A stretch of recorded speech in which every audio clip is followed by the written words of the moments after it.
You know, perhaps indeed you should listen to my values because you really don't know them, contrary to what you believe. So I've just took some time. It's probably not a perfect presentation, and perhaps some things are missing which have not surfaced immediately. But let's just get some orientation of the world I am living in, and I'm truly living in this world and not any other world.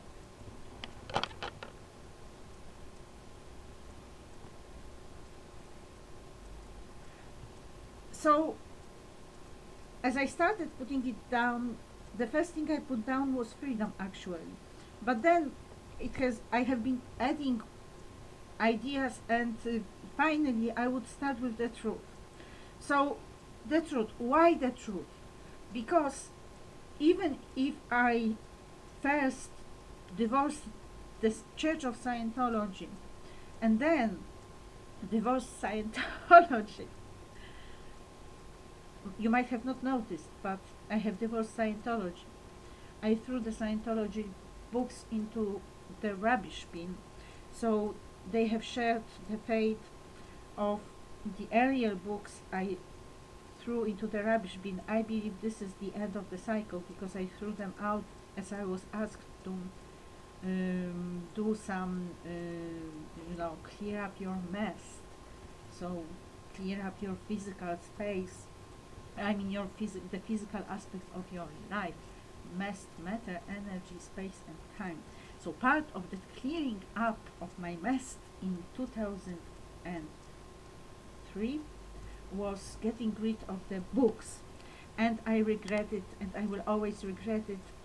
And I have really thrown away some books since, but these were particular choices, and I'm not sure if I did the right thing either. Um, but generally, I wanted to get rid of all the perversion and insanity in my life, which was not quite the case when I was cleaning up my mess then. Um, so, what did I throw away? I think I did throw away No One Gets Out Alive from Here or something like that. That is the book devoted to Jane Morrison. Or I think I threw away Anais Nin too. And things like that.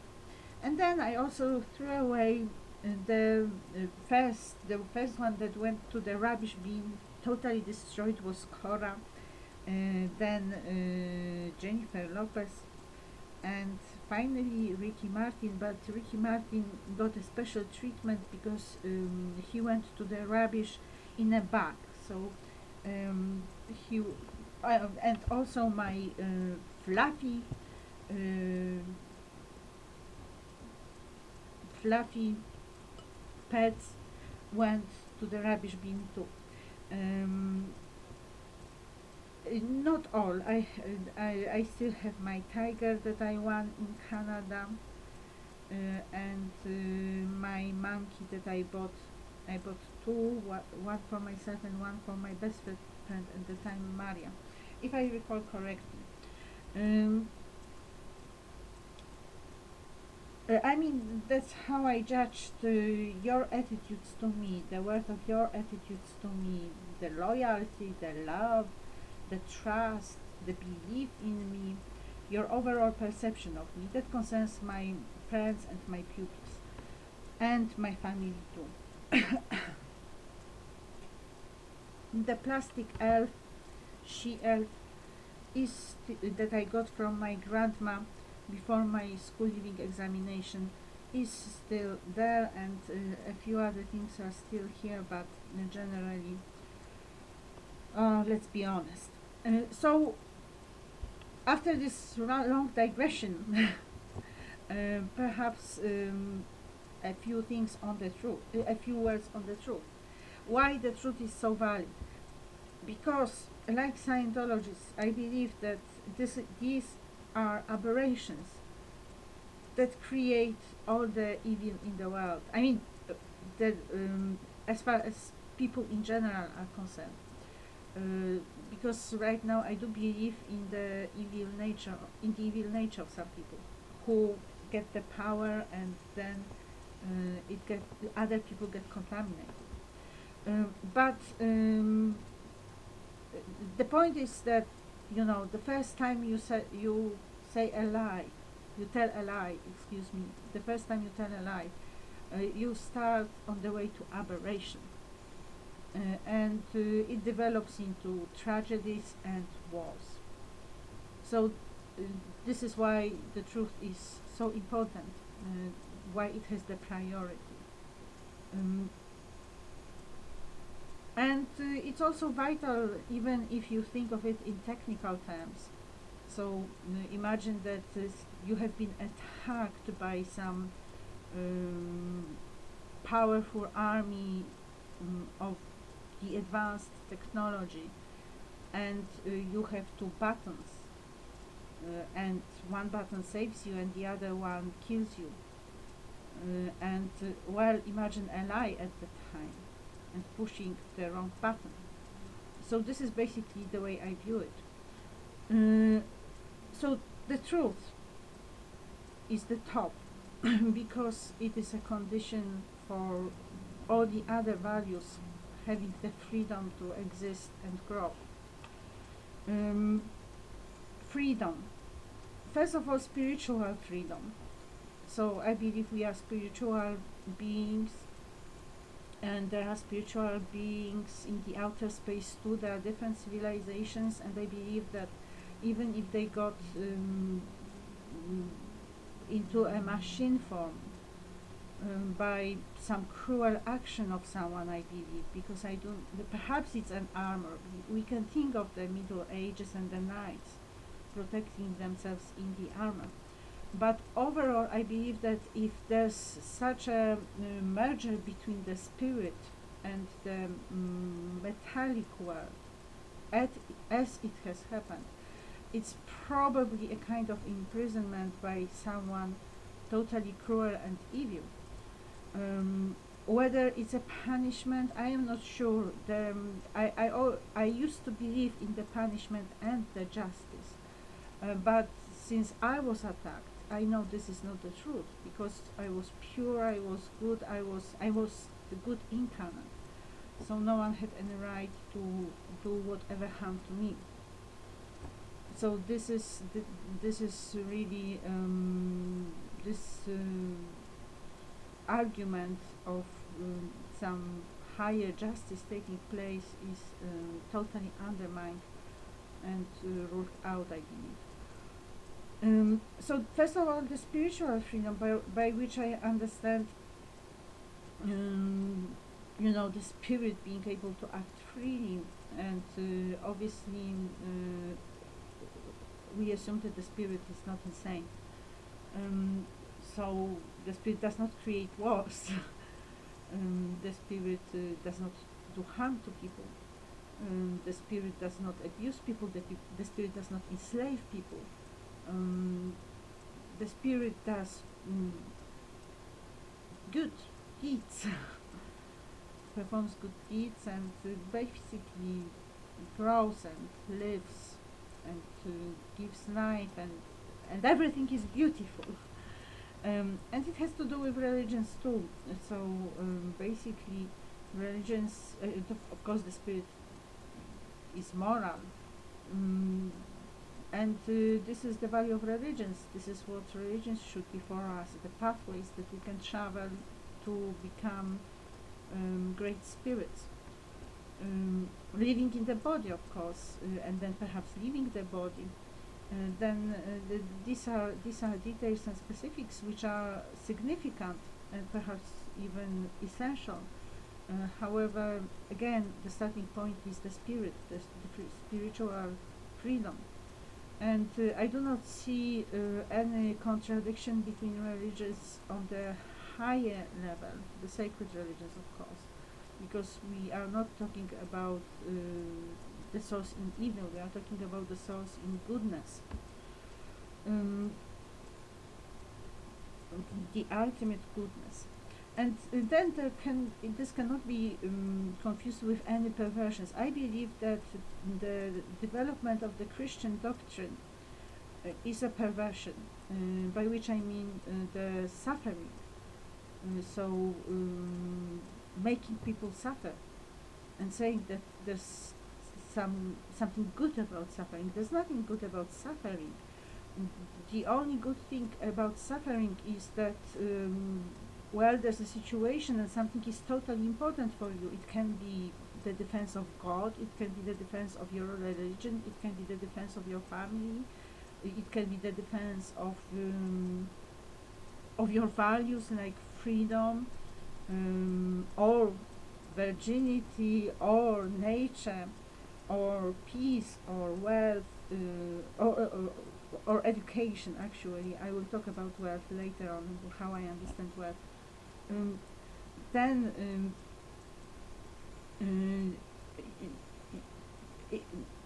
you suffer because this is what someone does to you.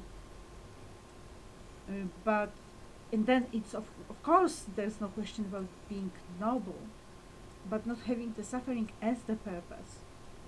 And I believe this is the very perversion in Christianity, and this is killing Christianity, and this is not the spirit of Jesus Christ either, because Christ was not walking the fields and the mountains, the lakes or other waters saying suffer. He was walking them to say live, just don't sin, stop sinning, convert, believe in God, believe in love, be a good person and live. And if you have any suffering in your life, then well, this is the suffering you have, but don't look for suffering. Christ was not looking for suffering even when he was on the cross. This is the testimony we have in the gospel. He died on the cross not because he chose suffering as for the sake of suffering, but because it was necessary to overcome death, to cleanse the sins. But we are not supposed to keep on sinning. As he said to the woman he converted, go and sin no more.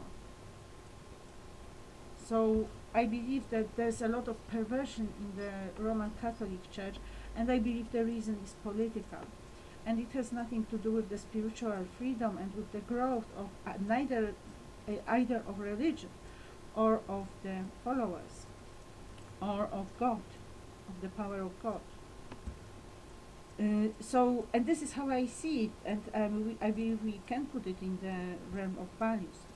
But I also have this concept of God, but perhaps I can develop it later on.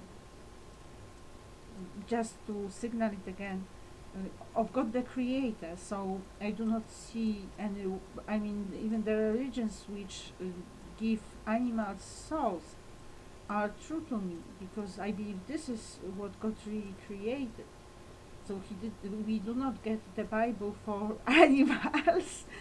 I believe God has the language of his own in which I still tend to think of God as the male. But in other religions there are other incarnations which are female. And I believe that this is perhaps the realm that we don't know, because we have a different way of living with God and growing. But this is also the creation coming from God. As I'm saying, that God may have a language of his own to rule the realm of animals. Now, when man starts taking the position of God and does something that perverts the animal's nature, the man was called, according to the Bible, to have the power to rule over the world of animals. But this rule does not imply perversion of the nature.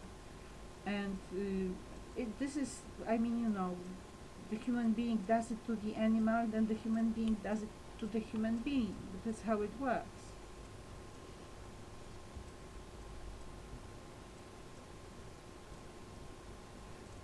So freedom of life, and these are all those things that we do, the people we choose to have in our life. The It is related with the choice. So, but also this is about living the life. For example, for me, it was dancing, and this is so insulting that anyone could connect my dancing to sex. I was never dancing in a sexual way, or to whatever, to to take the purity of the pleasure of moving, loving the music. I guess it would be singing too if I had not been deprived of my voice at the early age, because I must have had it if I went on the stage at the seaside and started singing Pszczółka Maja. So I must have had it. Knowing me, I must have had the freedom and the ease. And this is also about education, to which I come back later, about a lot of things. So no one can make any claims on anyone on anyone's life, and no one can think that someone belongs to him, and so they can decide about their fate. Of course, there's this. I believe that this was a pretty good rule that said that your freedom ends where mine begins. Now, you may say that man is an adventurous creature and an aggressive creature, which accounts for man conquering other kingdoms. And I don't know how to relate to it really. You may say that this is the exercise of your freedom, and I don't know how to relate to it right now at this new phase of awareness. I have not developed my philosophy so far yet.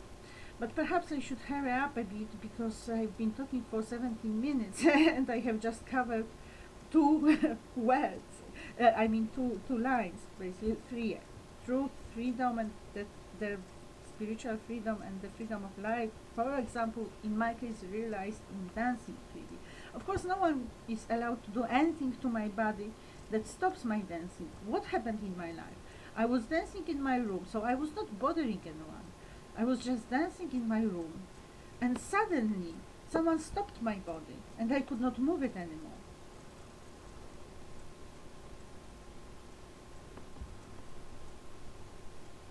And there's the freedom of choice. Then there's cognitive freedom.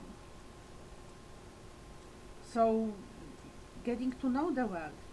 And um, I don't have the Edenic sin of violating, of raping the truth, so to say.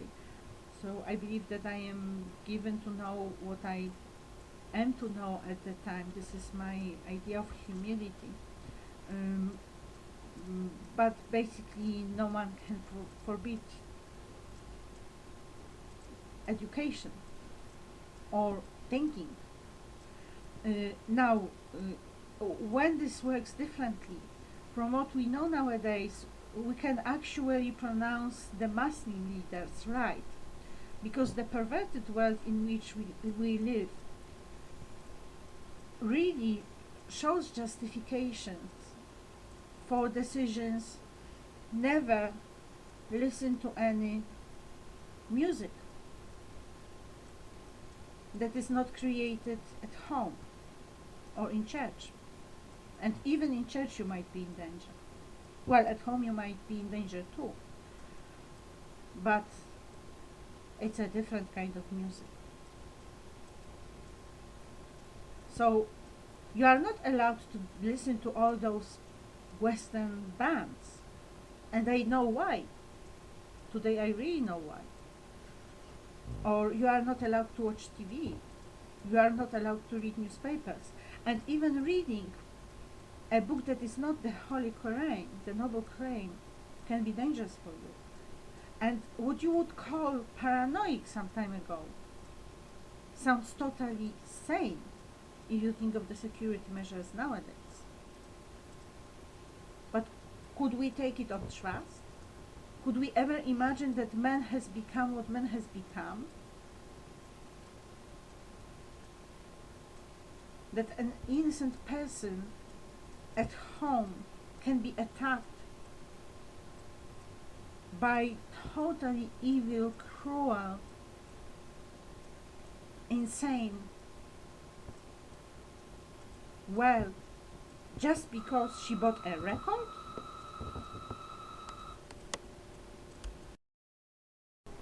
Let me continue after a short break. So, cognitive freedom, the freedom to learn, to arrive at the truth, to think independently, this is very important. I mean, it's not a priority. Probably the priority is the truth, spiritual freedom, the freedom of life, and then we move on to virginity. But now that I have started talking about freedom, and I have added some ideas, I'm just covering this area. So also political freedom, and this is it has become complex again too, because the ideas that are still on the market, so to say, are no longer valid.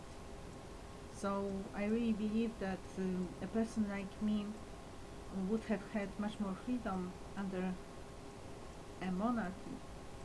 Well, I might have had, imagine there's the monarchy and I'm still this beautiful young girl, totally gifted. So perhaps I would have a problem, because the king would love to have me, either as a wife or as a lover, preferably as a wife, but I was not born in the royal family, so he should perhaps not have me as a wife, so probably he would like to have me as a lover, to which I would not agree, and probably I would end up in the tower. Well, that would not be bad, that would not be good, but that would not be a good thing, so we could execute him actually, and choose the one that is moral. But overall, the royal family should be educated, apart from the obligation to be moral and responsible, but they should be educated, so they should value people like me, which is of course not the case when the state is ruled by someone from the lower class, a working class hero, someone who is all about physical wealth, not to mention someone who is all about brothel, which is the case of Barack Obama. So if you deal with someone like Barack Obama, and you have to weigh the values, he will always choose the brothel, not the university, because this is where he comes from.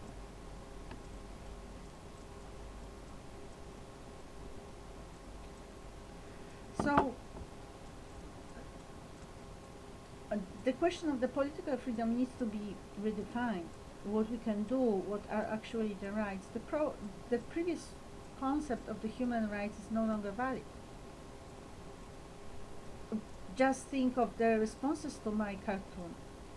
My cartoon was an exercise of the freedom of speech, and not a second of ostracism should follow it, because these are the rules of the freedom of speech. The freedom implies that you can do something, and there are no consequences following. And that's as easy as that. Okay, so this is your opinion, fine, I don't agree with you. Let me express my opinion. And what followed was criminality at the highest level of power. Um, so a lot of thinking here, but basically how I understand the political freedom. I understand the political freedom as the freedom um, of being able to decide about the future of a community, either the smaller community or the bigger one, or humankind actually, and how we arrive at that privilege to decide. Well, basically, um, I believe we talk, and I believe we do things. Um, I don't know, we educate people. Well, first we educate ourselves, and we educate people. We build buildings, we create laws, or we create the idea of laws. Um, we take care of our gardens, forests, rivers. Um, we create all sorts of society life together. Um, well, we do all sorts of things, and we get the position of trust, but no criminality ever enters it. So this is not a political freedom when you have all the people voting for you because you pay for that, or one way or another, or because you have all the people voting for you because they are scared of the consequences of voting otherwise, or you have all the people voting for you because you have presented a lie in a convincing way. So these are cases of criminality, and it has nothing to do with the political freedom. As I'm saying, in the light of what's been happening, and especially with the last political, so-called political measure of treating the people with COVID, which is quite a convincing argument, but of course a criminal one. It's very hard to think about politics again from the very start, but it's important, and that's more or less what I think of when I think of the political freedom. So I am free to criticize anything, anytime, anywhere. And I am free to announce myself a leader and to present a program. And I am free to say, well, you know, we have the Constitution. And what you have done is unconstitutional. And this is unconstitutional in this and that aspect. And this is why the shortest time you should spend in prison is 8 years. But actually, I believe it's a lifetime.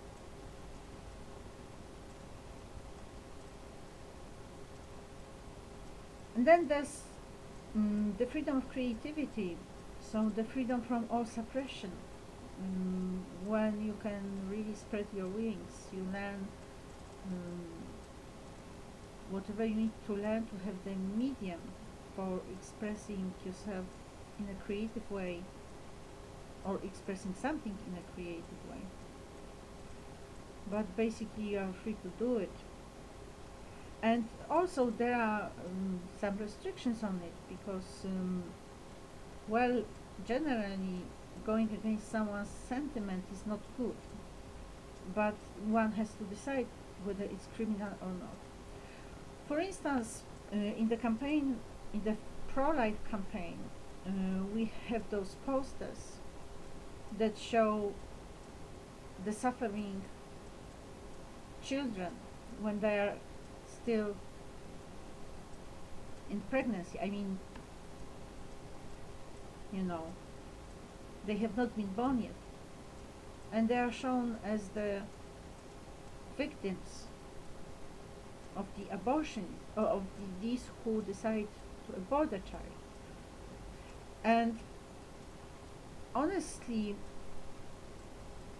I believe such a photo or such a picture should never ever come into existence, because this is a spiritual crime, and it does not strike at the people who abort children, it strikes at the victims of abortion. And I'm not sure if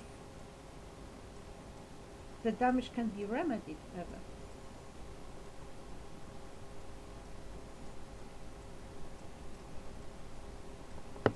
And of course, the spiritual freedom implies no one ever having any right to sacrifice someone for someone else, even if these were to be millions or billions of people. So we have truth and freedom, and then virginity, the third value, virginity. So, you know, I think that people are so demoralized and degraded nowadays, they are so low and so base, that they no longer understand the spiritual value of virginity. And this is why so many have been behaving the way they have been behaving. So perhaps you are still a child, but actually you are a whore and not a virgin, because this is your spiritual level. And the virginity that lasts till one meets one's mate to become a spouse in marriage. So this is your husband, this is your wife, and you are in love, and this is your choice and not anyone else's choice. These are fundamental spiritual rights. These are not human rights or constitutional rights. This is the highest spiritual choice. And that, of course, puts together these values: virginity, love, marriage, family, and sex only in love with the husband of your choice, because you don't want any mess there. After all, someone is entering your body, and the body is intactable. Perhaps I should put it also under the freedom, the inviolability of the body, the inviolability of home, the inviolability of correspondence. These are the ones that are known, and they have been being violated for a long time now. Then I also add the inviolability of ownership and the inviolability of identity, the identity being vital, and I come back to it when I talk to nature. So virginity, love, marriage, sex only under such conditions, and also even in marriage, it's to be gentle and loving, no perversions. So when anyone is exposed to any perversion, even in marriage, well, this is criminal. And for me, both oral and anal sex are perversions, of course. And what goes with virginity is the purity in life. So the values such as honesty, sincerity, and incorruptibility.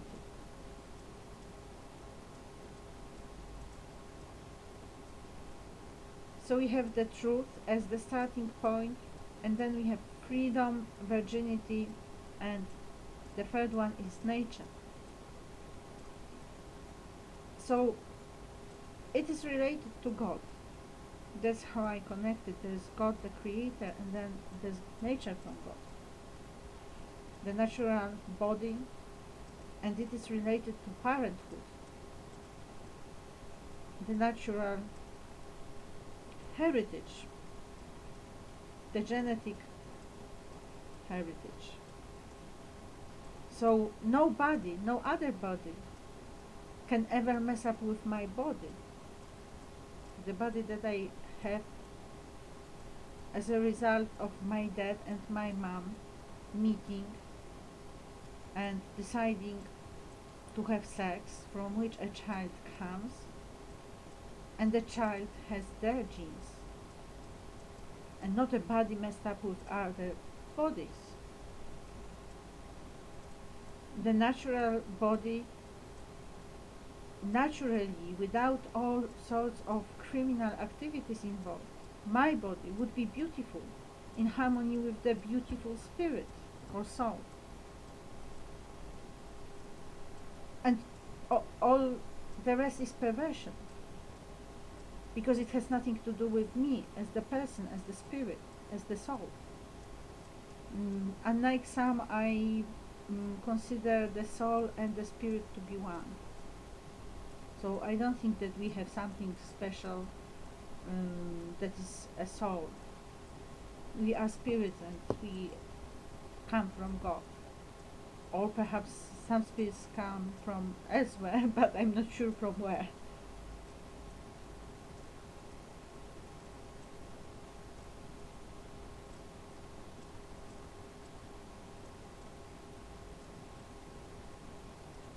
And with nature comes the natural world, of course, like the virginal forests. Well, perhaps we can allow for gardens, so perhaps it all does not need to be virginal only, but also the world that is unpolluted. From nature comes the natural life.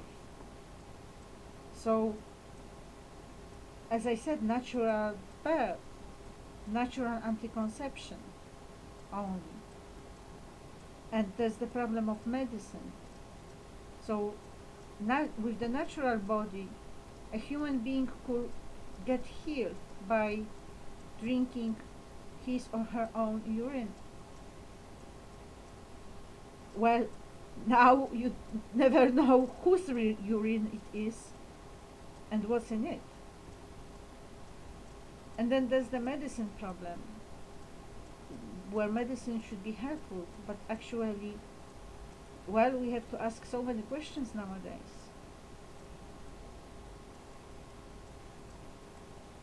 And part of the natural life is the natural development that has to do with personality and the God-given talents. So that's related to the question of identity, but it's also related to the attempts at changing one's personality or suppressing one's personality by another, replacing one's personality with another's.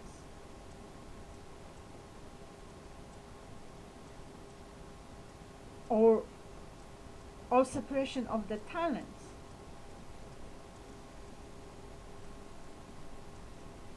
And then, of course, if we check our conscience,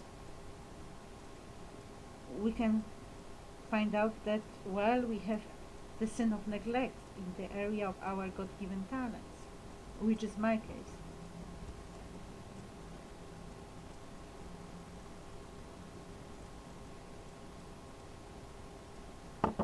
So there's the truth about it all. Then the first value is freedom, the second one is virginity, the third one is nature.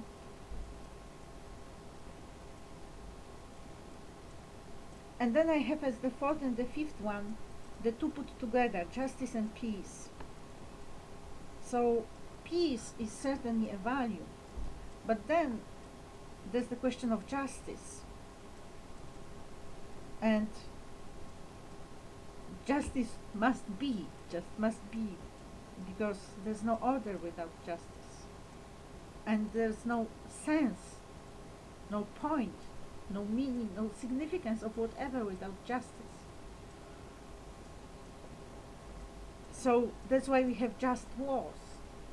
And this is when the peace is not the greatest value, but the war is the value. For example, the home is an oasis. So if someone attacks another at home, this is the violation of the sacred rule. And this starts a just war. And of course, we need to fight tyrannies.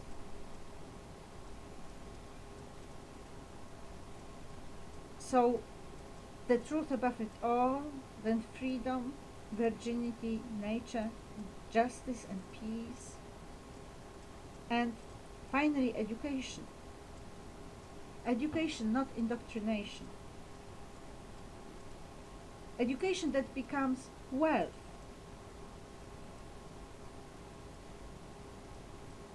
Because this is about how much you see the richness of your life, actually.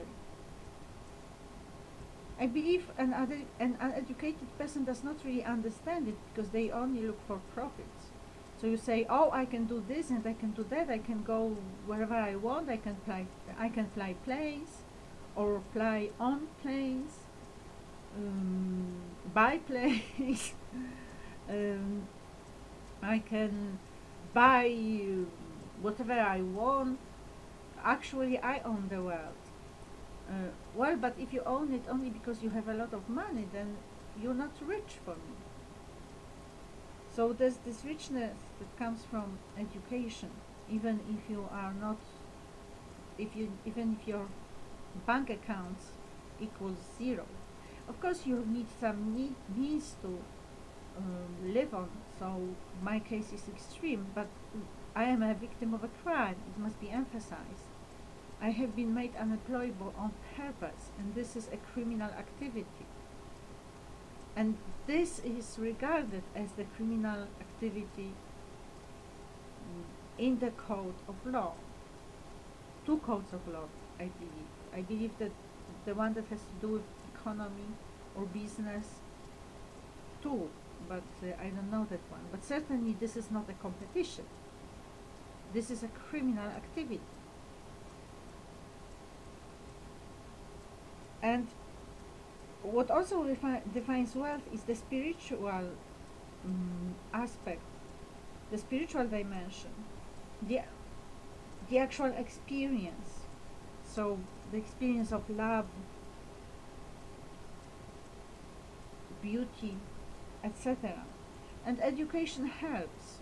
So there is this pure feeling of love, no doubt about it, that can be experienced on the level between you and your dog. Your dog, not duck, your dog or your cat.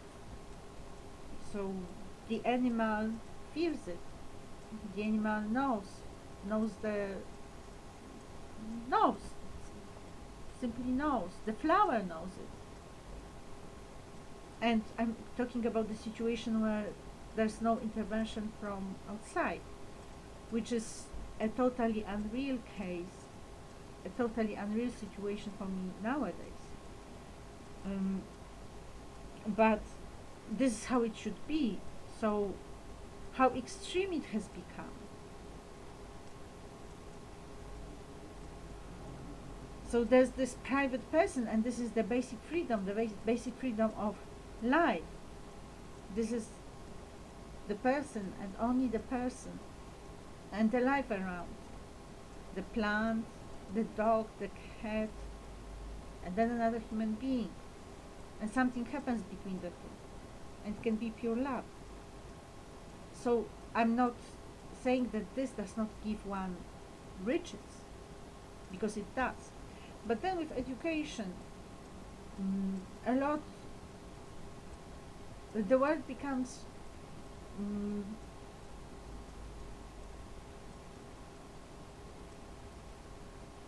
more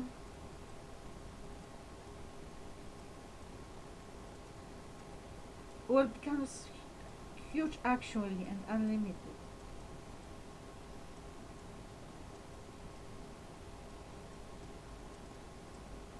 And this is the power no one can take away. Of course, it's important what kind of education it is. That's why I said in the first place the education, not indoctrination. Indoctrination can have the opposite effect.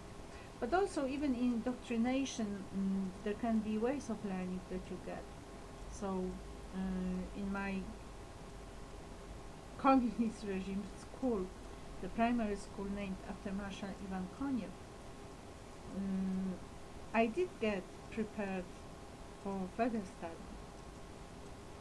So, even if they were to teach me all sorts of terrible idiocies,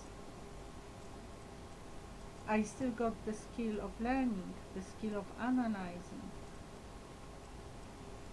the abilities that later on, when I got free from the burden of indoctrination or some stupefying brain clutch, I could use freely to be a free person. And as far as finance is concerned, in my values, the only value is the freedom to actually live, so to have the means to live on and to do other things. So, of course, I would like to say now, okay, what time is it? It's 5 to 1 p.m. You know, could you check if I have any plane to London within an hour, or perhaps I need an hour? No, I need to take a bath, I need to pack my things, but it would be great to spend the evening today in London, or it would be great to spend the evening today in Paris, or perhaps I should go to Norway and see if it's worth striving for at all, or perhaps I should actually visit Tibet with the same question.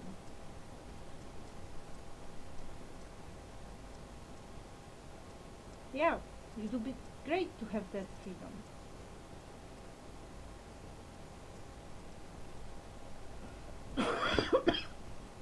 Agnieszka Bata, Magdalena Rojek.